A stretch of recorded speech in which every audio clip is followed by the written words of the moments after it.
All right, good afternoon, everyone, and welcome to Why I Made the Leap, resident panel discussion sponsored by RiverWoods Exeter. In the coming hour, you're going to be hearing some great information from people who actually live at RiverWoods. Before we get started, though, a few housekeeping items. Everyone is on mute, but you are going to have the opportunity to submit questions at the end of the presentation, and you will want to submit those at the Q&A box at the bottom of your screen. We always welcome your suggestions on how to improve, and if you have an idea for a future topic, we would love to hear it.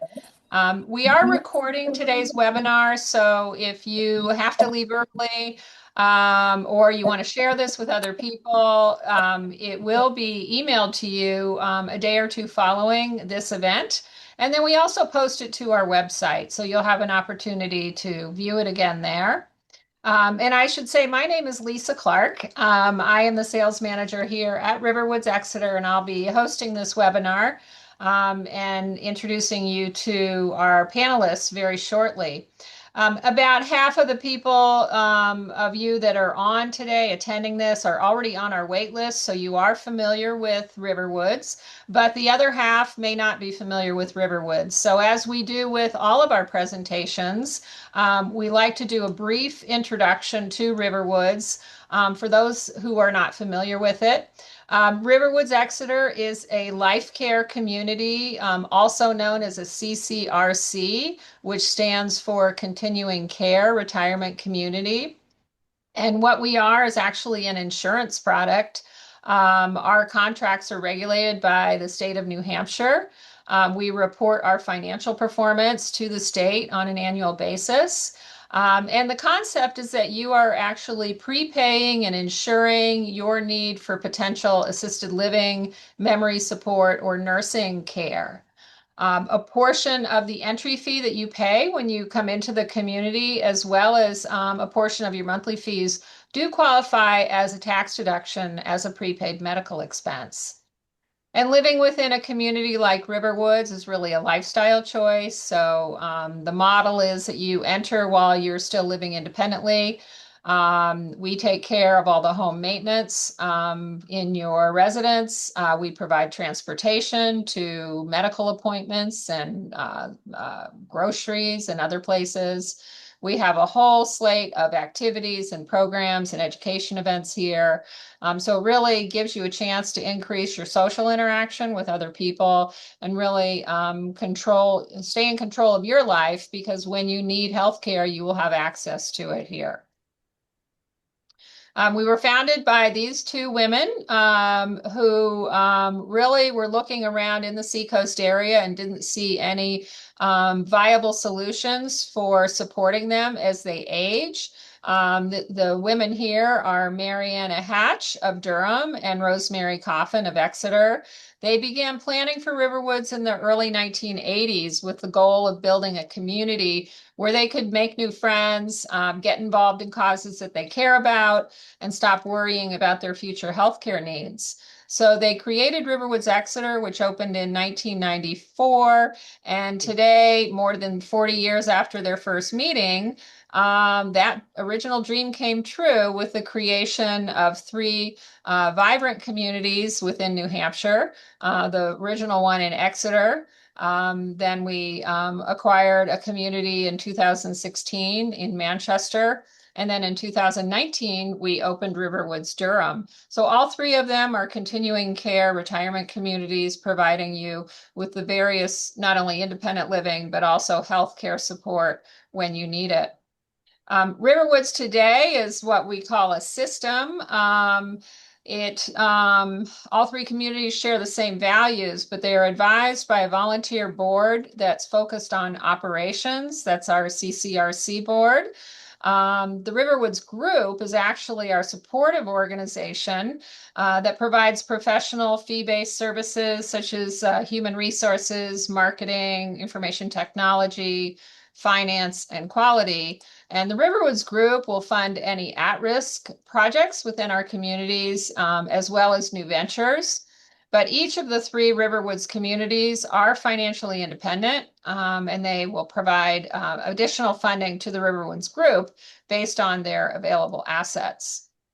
The RiverWoods group is advised by a volunteer board known as a system board that's really focused more on mission and growth.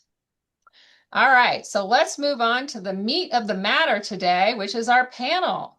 So I'd like to introduce our panelists today, after which point they will be telling their stories about why they came here and what it's been like.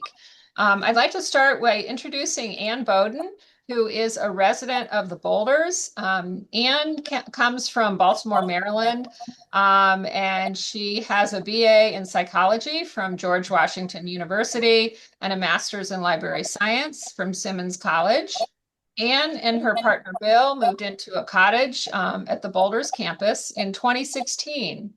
And Ann's been involved since that time in several committees over the last 10 years of her time here. And she loves walking her dog Ginger on many of our trails at the Boulders campus. Next, I'd like to introduce Jim Gatto. So Jim moved into the woods about a year and a half ago with his miniature dachshund puppy, Peppermint Patty. And Jim is a former high school English and theater arts teacher. He additionally worked as a professional drummer for over 50 years. And after retirement, Jim started writing. And he is now the author of 4 novels and is working on his 5th. Jim also currently hosts a resident interview program here called RiverWoods Spotlight. And then thirdly, I'd like to introduce Karen and Eric Werner, who moved into the Ridge in 2025 from their home in Amherst, New Hampshire. Both Karen and Eric are originally from New Jersey, and both are graduates of Colby College. Eric is a former investment executive, CEO, and also a Navy veteran. And Karen worked as a social worker. Both are very active in the community. Eric as a Boy Scout leader, and Karen as a community volunteer in church, as well as school and the Amherst Girl Scouts. So very involved in their community.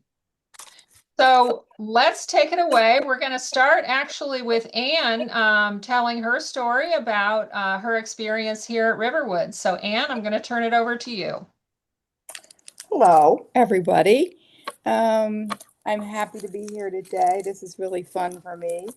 I guess you know why I came. That's the big question.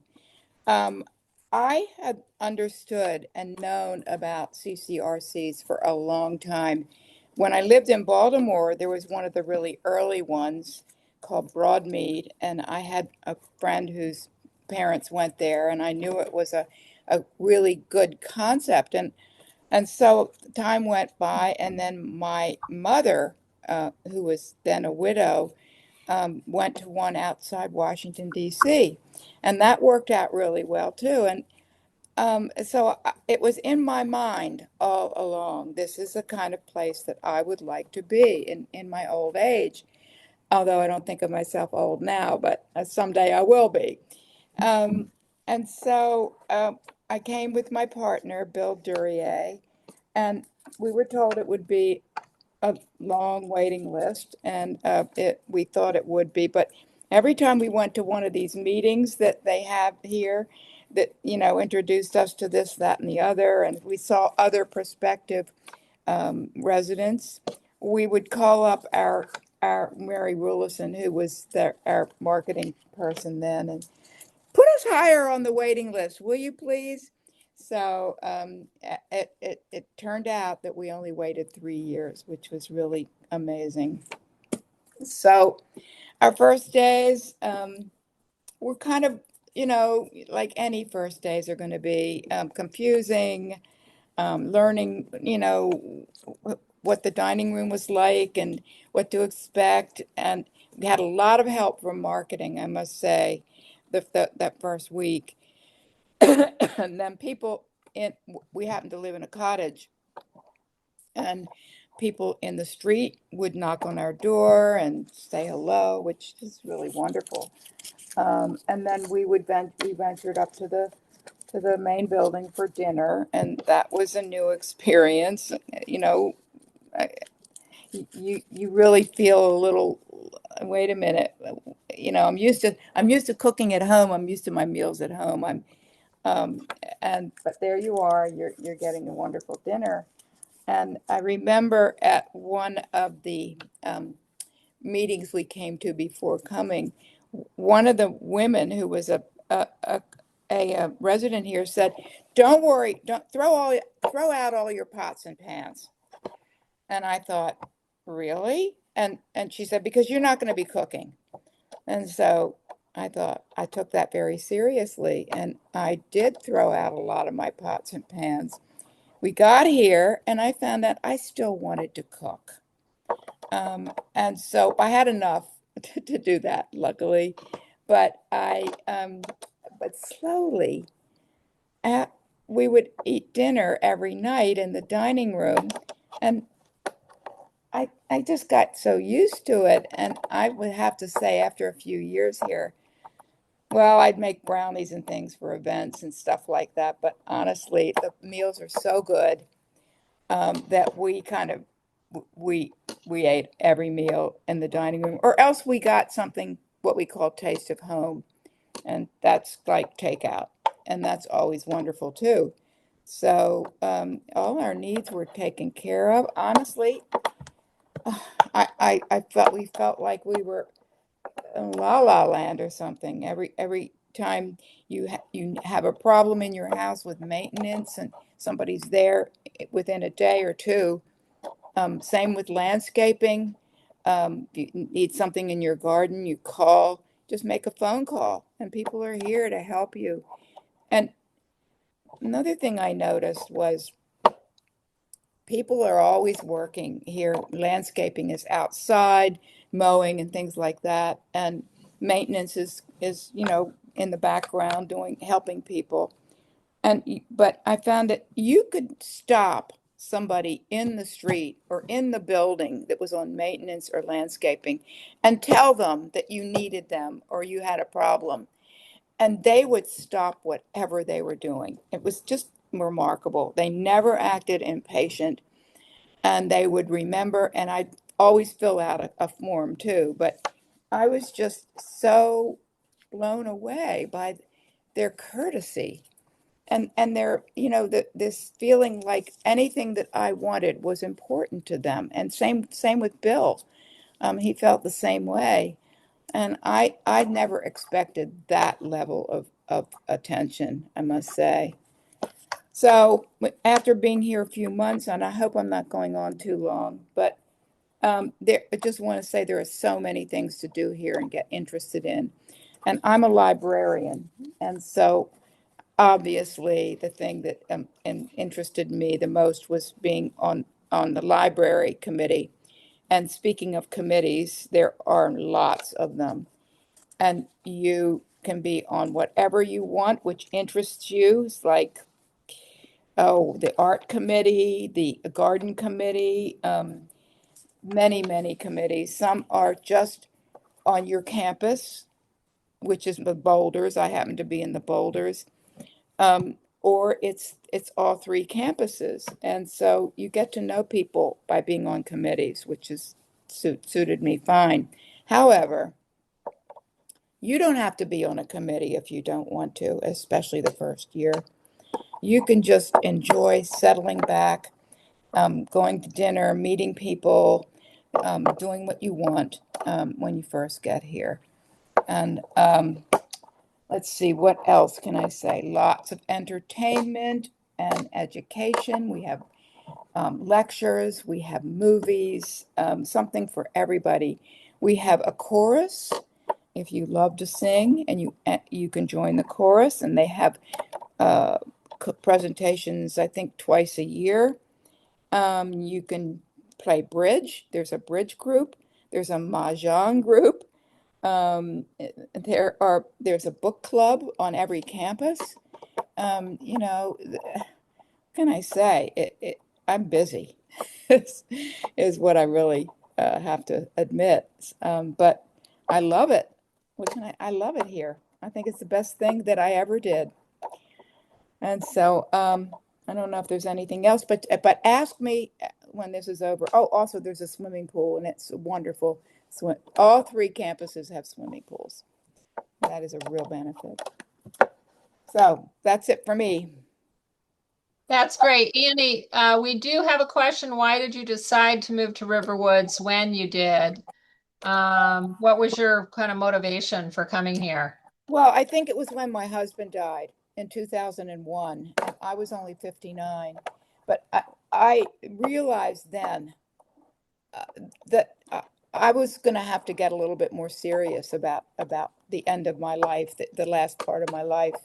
And so I thought of Riverwoods. I had heard about Riverwoods earlier. I thought it was a very well-run place. So I just called up. I guess Bill and I called up and tried to see what was going on. And we met with a marketing person and got on the waiting list. And but it was really that realization that I think that my life was going to change in the future, and I thought I better be prepared. Okay, great. Thank you. I just want a couple of housekeeping comments. If you're touching your keyboard, any of the panelists, it is picking it up on the audio. So if you can make sure your hands off your keyboards. And then we do have a question about how can we see full screen on these speakers. Kaylee, I don't know if you can chime in on that, if that's something people can control individually or if we control that. We control it on our end. If you stop sharing your screen, Lisa, it'll pull everyone up with a slightly bigger picture. Perfect. Is that There's Lisa. so whoever is speaking will show up. Okay. Okay, Anne, thank you so much. Right. I think we're going to put you on mute so you don't show up on the screen. Okay. And we are now going to transition to Jim Gatto to hear kind of his story about coming to Riverwoods. So take it away, Jim. Um, my wife passed some years ago, suddenly and unexpectedly, and after the mourning period, I began to consider alternatives. I was living at the time in a 2,400 square foot house. We had already discussed the idea of downsizing while she was still here, but I realized as time went on that I really didn't need that much space. So what I did is I took a tape measure and I went around the house I was presently living in, and I actually measured out the amount of space that I was actively using, and it came out to be about a third of the total square footage of the house.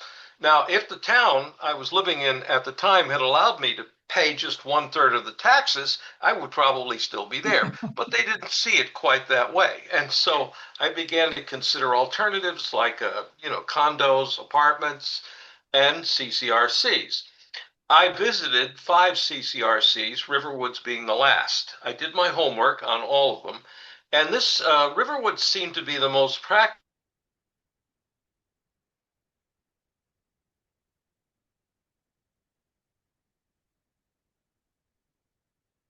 And to me, that was an important consideration. Um, I was a school teacher, still am, all of my life, and so the compensation I got made my retirement a factor for me. And so I found that Riverwoods was the most affordable given the amount of space that I wanted, which was around 800 square feet. It was the most versatile also in that regard. Regarding the different alternatives for the types of apartments, the size of apartments. So I like that about Riverwoods. And the other thing that impressed me about it, of course, was the amenities, which I'll talk more about in just a minute.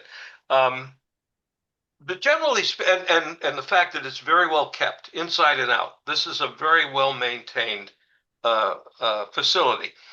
So Went through the whole process, got on the waiting list, et cetera, and here we are. I've been here about 18 months now, with my little four-legged roommate.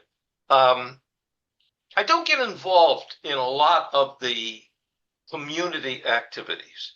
I'm a writer, and as a writer, I spend a lot of time on my own in front of a computer monitor, as I'm doing now. And I'm working, as Lisa already said, on my fifth novel, which will be coming out either late summer or early fall.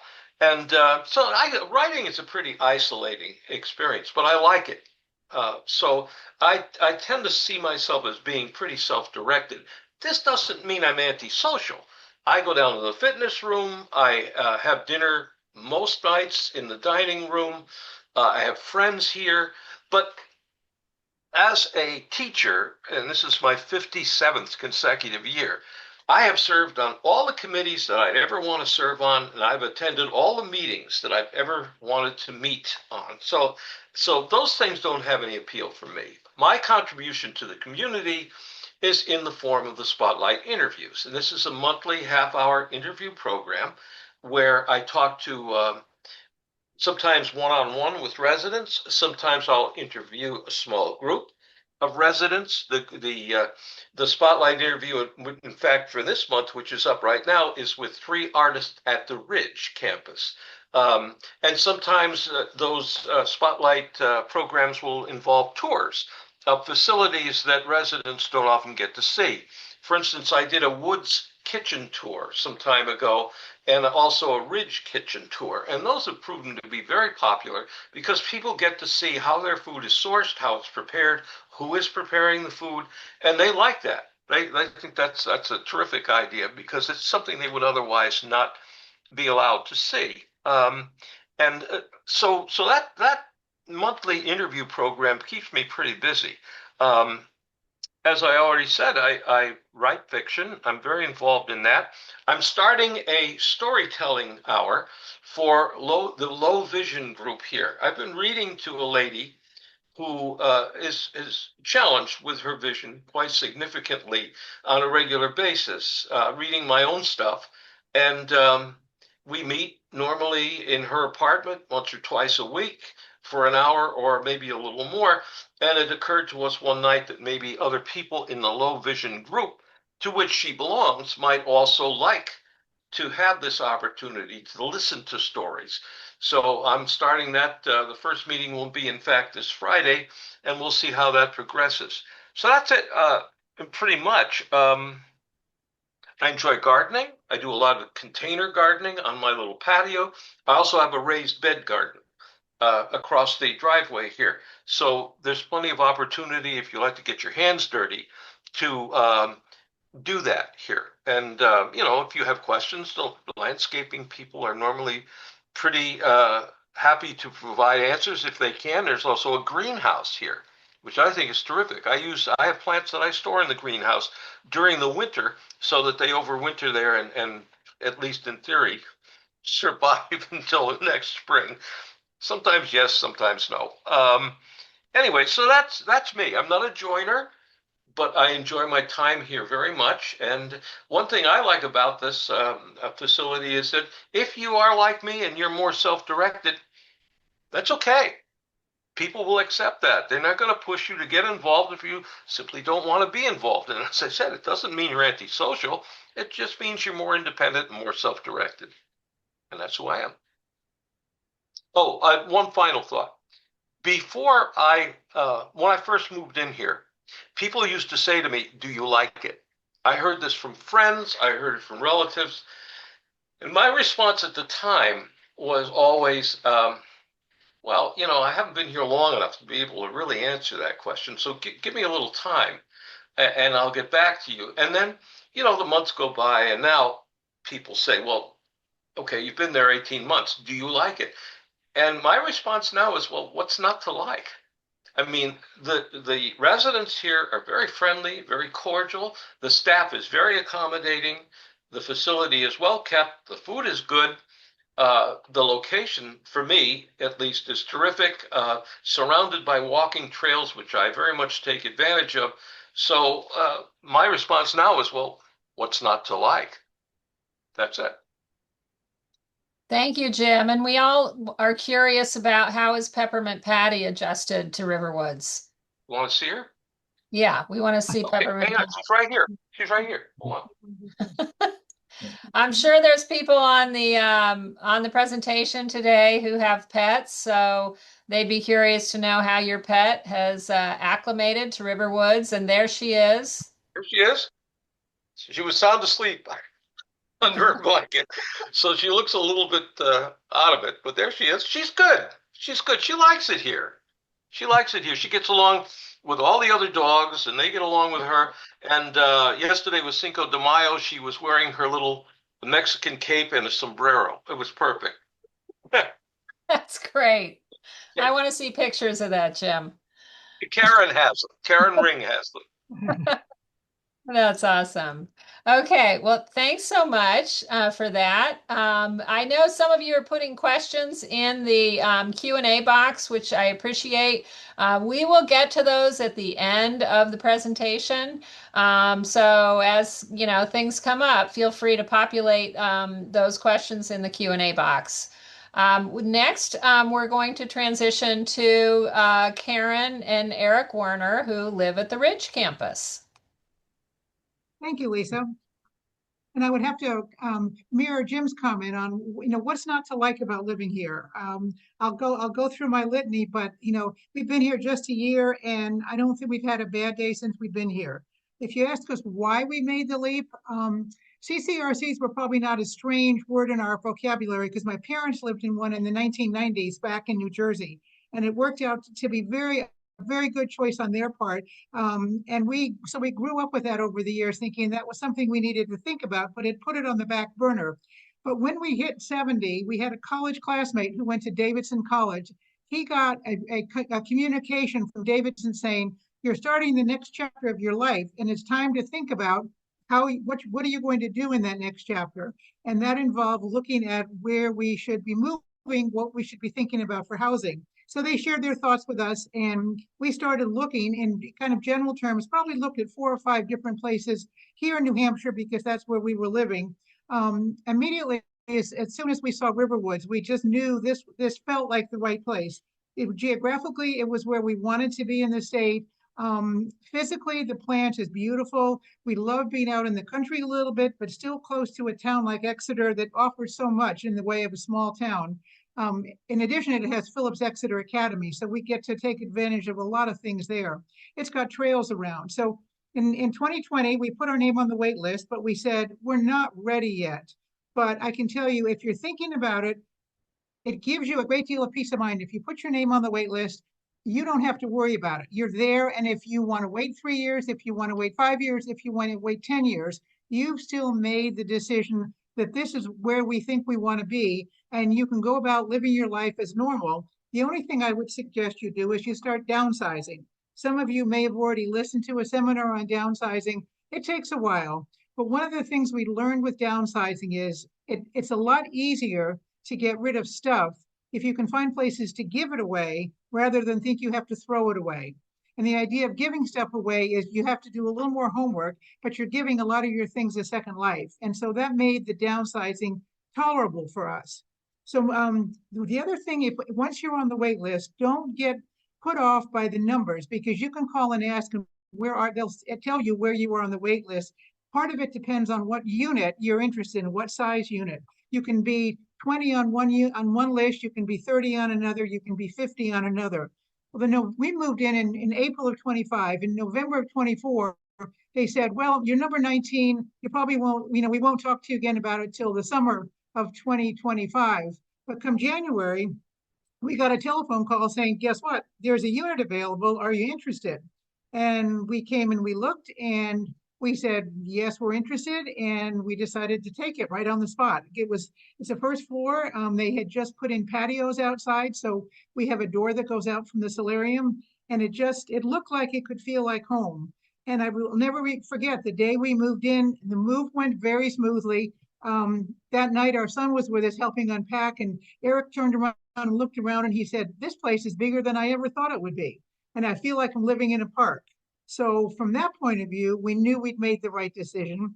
Moving day was another factor, I think, that solidified the fact we'd made the right decision. It was like a circus in here. The movers were coming in with furniture through the solarium door, and their door into the hallway for the main building was open because it was a warm day, and all the neighbors were coming in to say, "Welcome, we're glad you're here."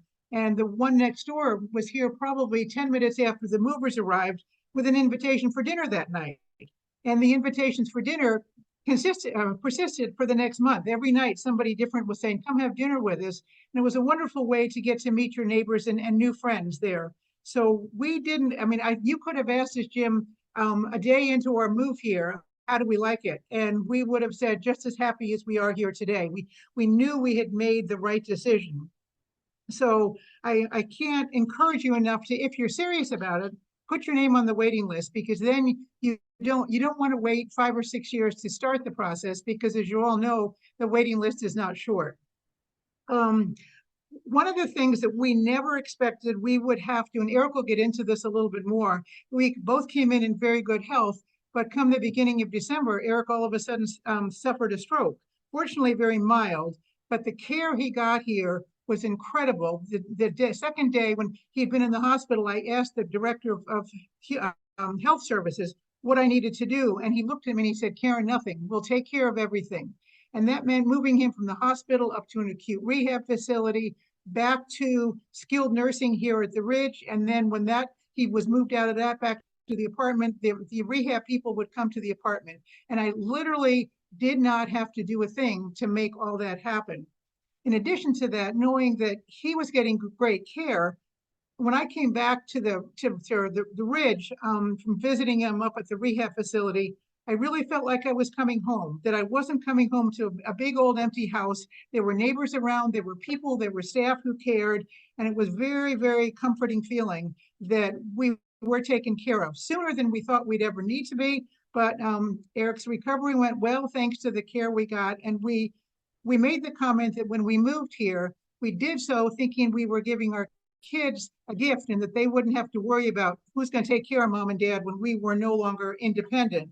We realized we've also given ourselves a gift, because we not only are we're taken care of as far as health is concerned, but the people we've met here, the friends of the neighbors, the friends we've made, it truly is just like a big family. So over and over again, we're reminded that we did make the right move and happily have done so. I think the thing that I know we're enjoying, and I am especially, because unlike Jim, I need to be out and about and with people. So it was an easy way to get involved and get to know people more if you joined a committee. The Trails Committee met 2 days after we moved in. So we joined the Trails Committee because we walked the trails and we thought this is a natural thing to do. So there are lots of committees here on campus. No matter what your interest, you can find something or you can start a new one. The other thing that I've enjoyed is I've been able to maintain some of my outside contacts. I've been very active with Girl Scouts, and I found myself in a position to coordinate the 12 Girl Scout troops in and around the Exeter area, working with the leaders in town. So that was special to me. We're also still able to keep our involvement with a program called the Circle Program, which works with disadvantaged girls up in central New Hampshire. So it's easy to, if you want to still be, and it gives you some other outside contacts. I think there are several people here who volunteer in the hospital, at the library downtown, the Historical Society. So if you want to go beyond the RiverWoods community, the opportunities are there to do so. So I think one of the biggest positives we found in living here is the attitude, the friendliness, the sincerity of both the residents and the staff. The staff, I can't say enough about the staff. They're incredible. There's never, I know, someone walking down the hall that doesn't have a smile on their face, whether it's in the dining room or they're fixing a broken toilet for you, or they're helping you with something in the garden. It's always, "Good morning, Mrs. Werner. Hi, Karen. How's the day going?" And it gets your day off to a great start to be interacting with these people. So let Eric continue with that. Glad all of you were here to listen to our perspective views. I think one of the things that runs through my mind in considering RiverWoods, any continuing care facility, of which there are many, the key thing is, do you have an ability to gauge your potential interest based on what may have been the experience of your parents? If your parents have been in a CCRC or similar type of facility, you have an understanding of what the environment is like. And I think it's all very important to developing your own perspectives around the world that exists here. And when we interviewed at several facilities, not only in New Hampshire, but other places. And as Karen said, her parents were at a facility in New Jersey and had a great experience. My parents wouldn't think of coming to a place like this or any other place other than their existing home, which made it difficult because we had to move to a new job opportunity in London. So we were not going to be in the neighborhood, so to speak. So all of these things are important to your consideration from not only your own perspective, but also your family's perspective. And I think one of the things that is important in that is what kind of experience did your parents have? And if they had good experiences, you can probably expect to have a good one as well. You know what to look for.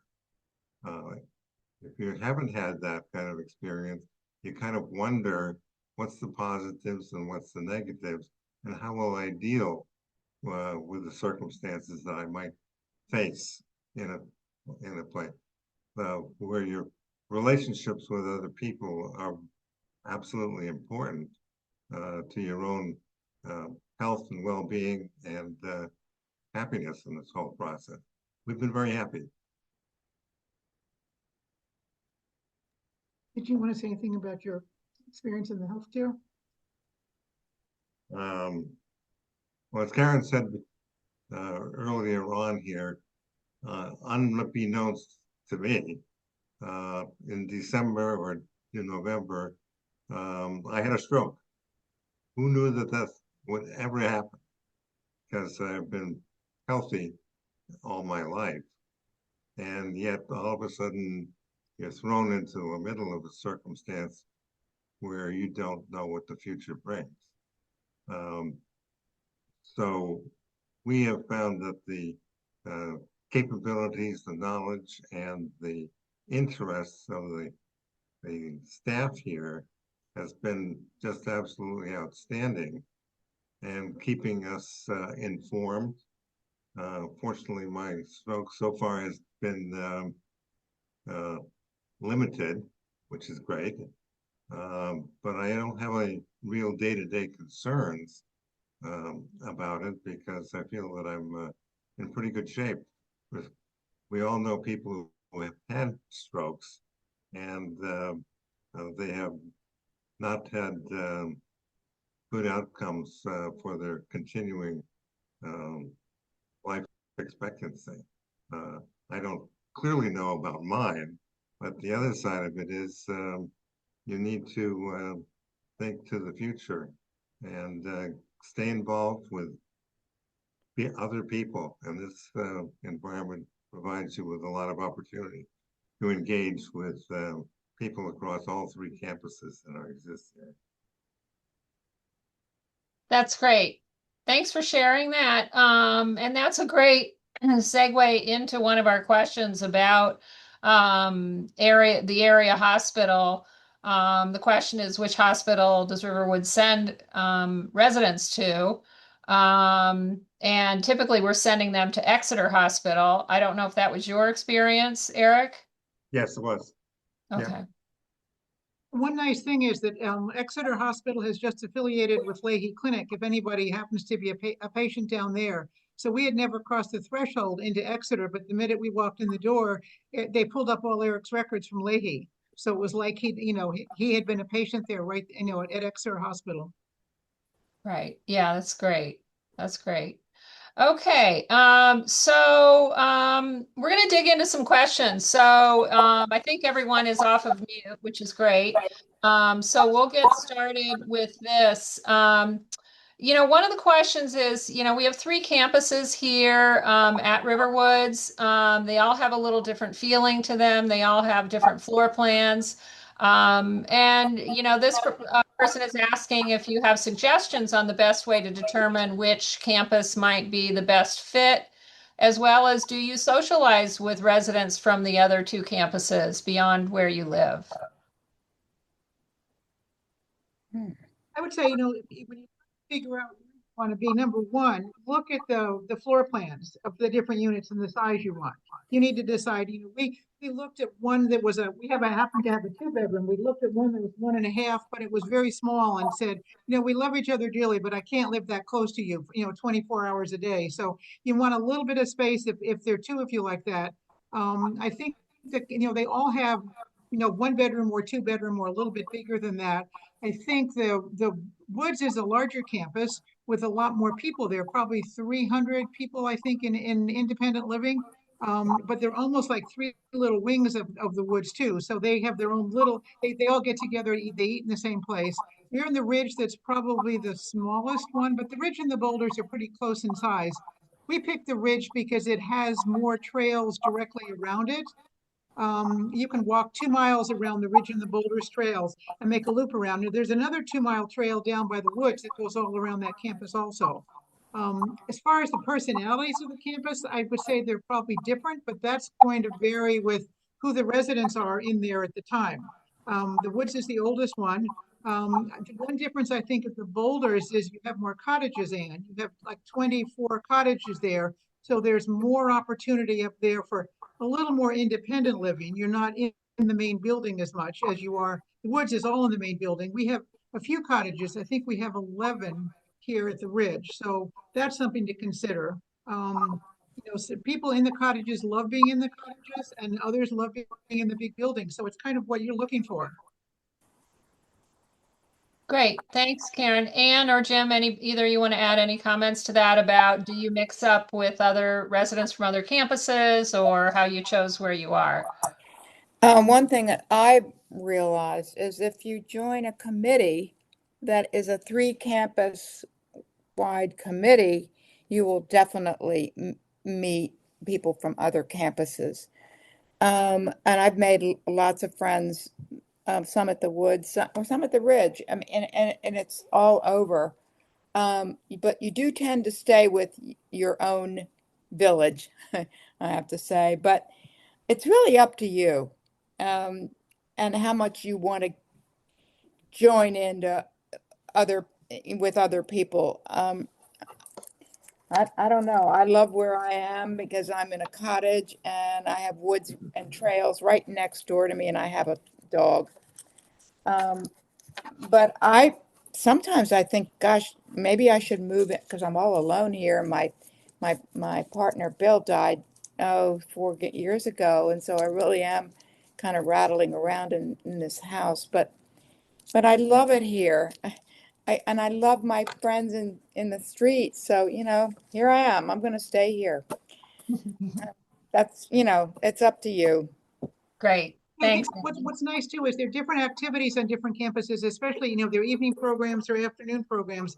And we've got a wonderful service called Campus Services that, it's a bus or a car. You hop on, you call them and they're there at the door 2 minutes later and they take you wherever you want to go. You can go to doctor's appointments with them, but they'll just take you down to the Woods campus if you don't want to walk down there, for an afternoon activity, for an evening program. And there's nothing that's easier than after dinner, you go wait in the lobby, the bus comes and picks you up and you go down to another campus and you watch an evening program for an hour and they're waiting outside the door to pick you up and bring you back to yours and, drop you off at the front door. Rain or shine, you don't have to deal with the snow. It's a wonderful, and so I think that encourages mixing, with the other campuses too. Great. Thank you. We have a couple questions, similar theme about, one person is asking, I've always lived in a rural area and they wonder how they would adapt to living in a community. And another one about, how did you reconcile leaving your home and your garden and your longtime friends? Lisa, we're getting a little feedback. I'm gonna mute people and see if I can figure out which one it is. Okay. Karen, I know you and Eric talked about how you are still very involved in your prior community with scouts and other volunteer organizations. So it sounds like you have stayed pretty connected to that. Jim, you've talked about, having access to gardening outside of your apartment as well as a community garden. And Annie, you're in a cottage, so you have all sorts of garden opportunities there. But anybody want to comment on kind of how they kind of came to that decision or that adjustment of leaving their kind of prior world behind?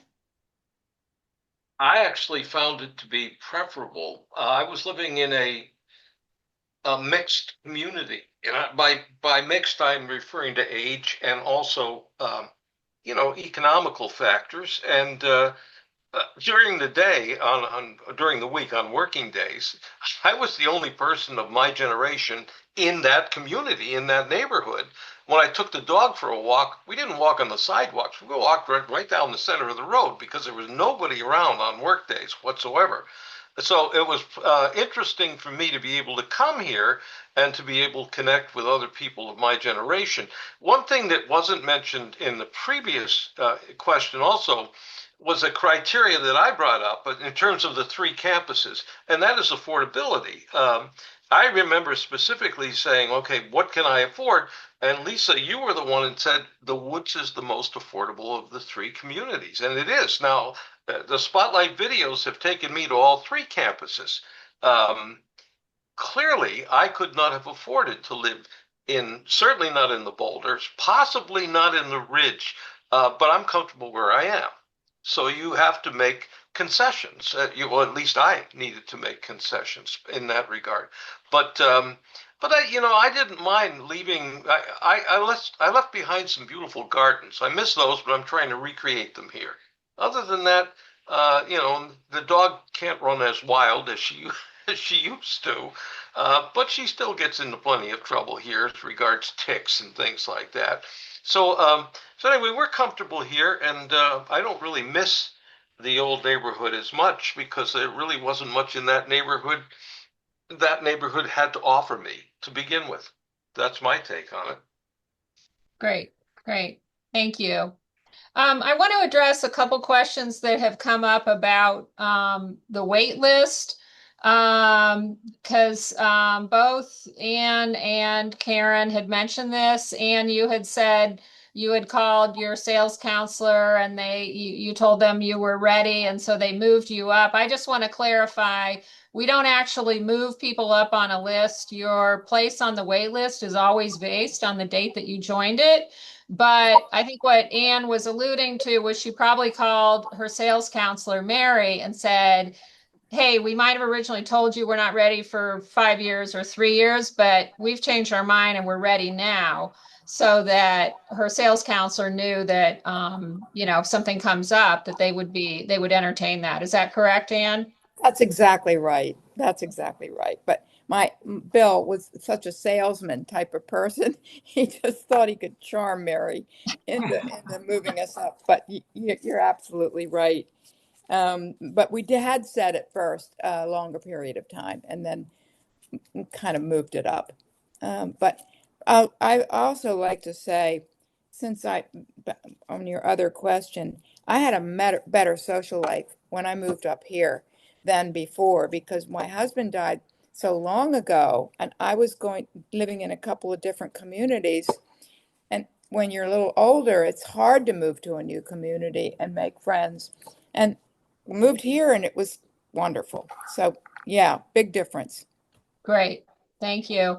And Karen had mentioned that where they were on the wait list for a certain apartment style. As Karen said, if you're listed for multiple styles of apartments, you will be in a different position because we keep a separate wait list for each.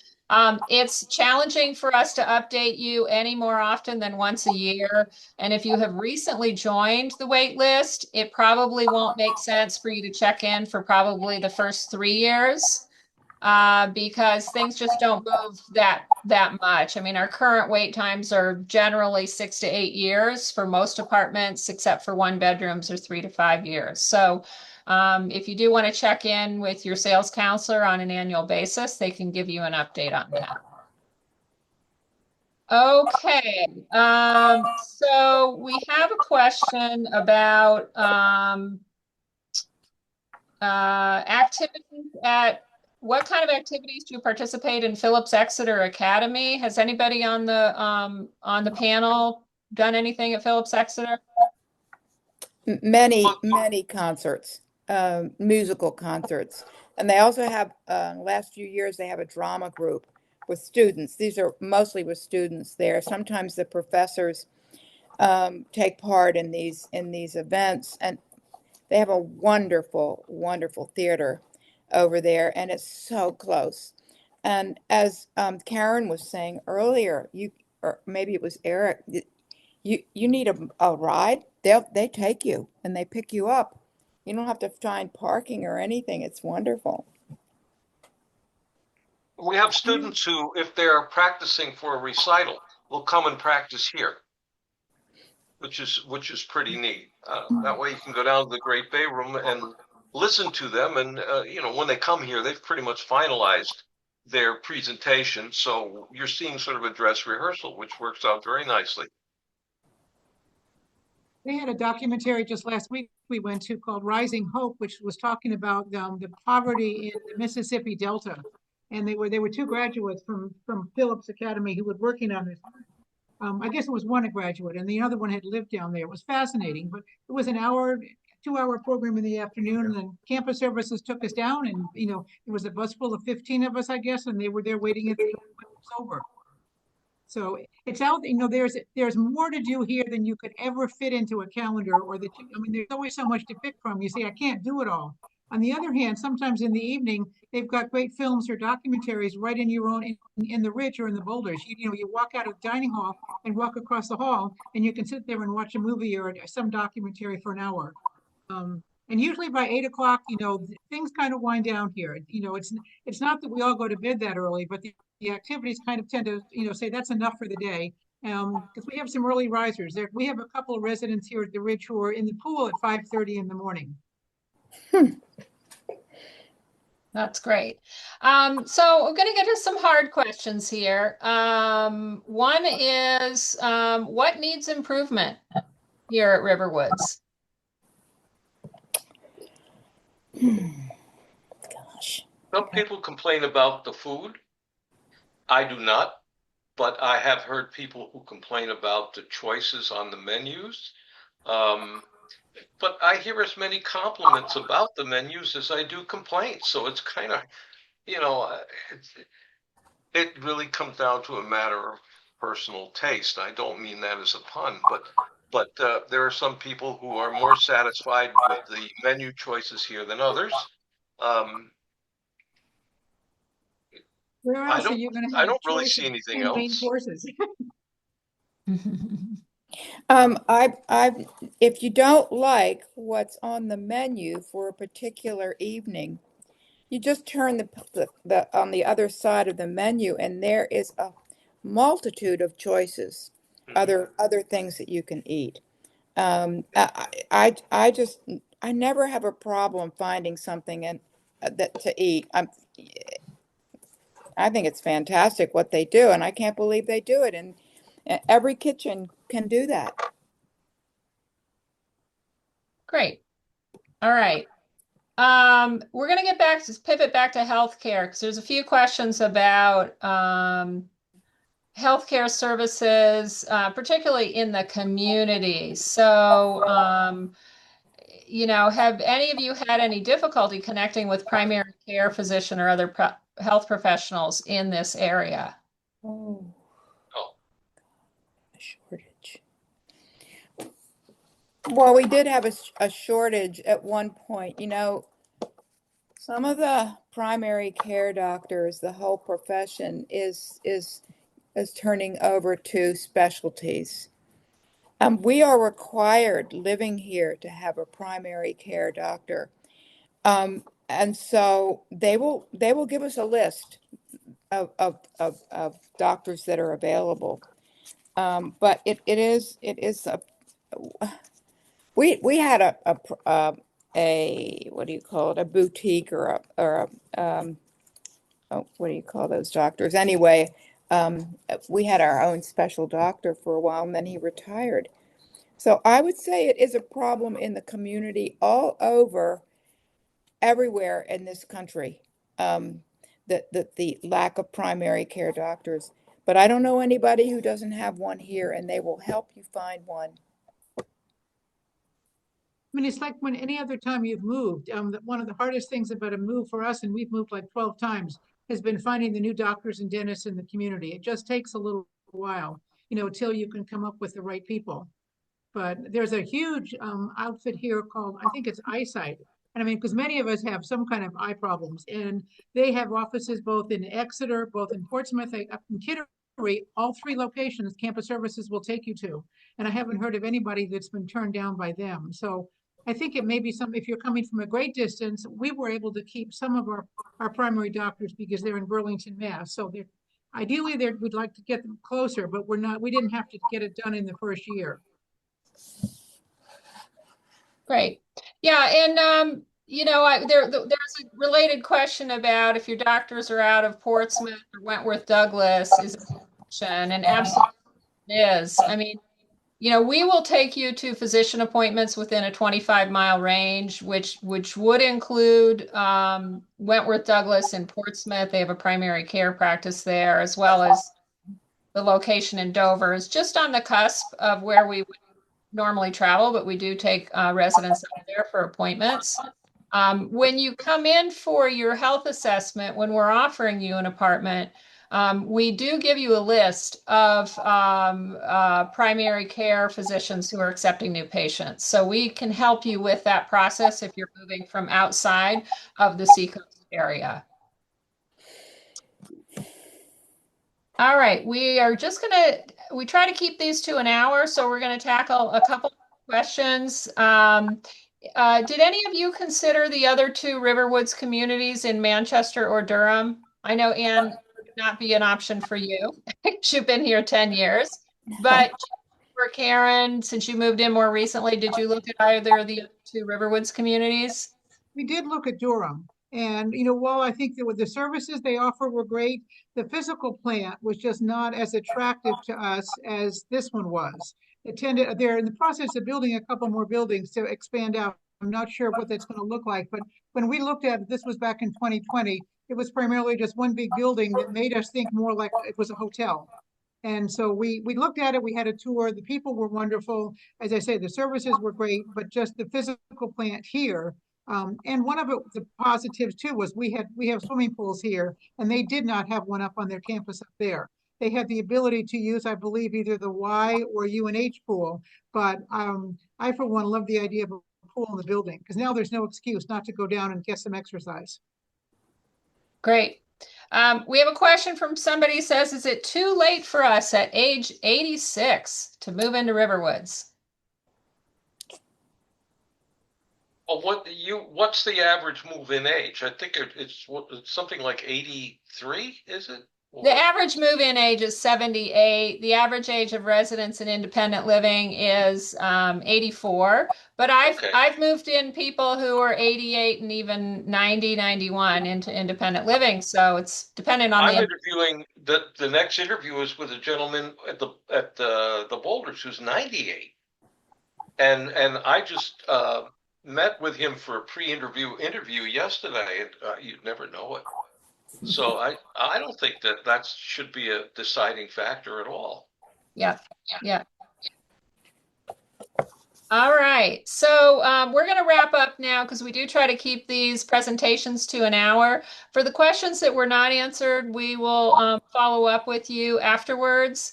I'm going to, let's see, I need to share my screen again because I have a couple of other things to tell you about. If I can find them. We have a couple of events coming up. And Kaylee, I'm not sharing my screen, am I? Let's see. I've suddenly lost my little menu. Well, we have two events coming up next week. We have one that is a RiverWoods Exeter 101 webinar, and that is on Thursday, May 14th at 1 o'clock. You can register on our website. For those of you who are not really familiar with RiverWoods Exeter, you can register on the website. We give you a whole download of information about RiverWoods Exeter, the contract types, the amenities, and so forth. And then coming up on May 19th, which is Tuesday, we have a program called Stronger When Connected Life Planning for Solo Agers.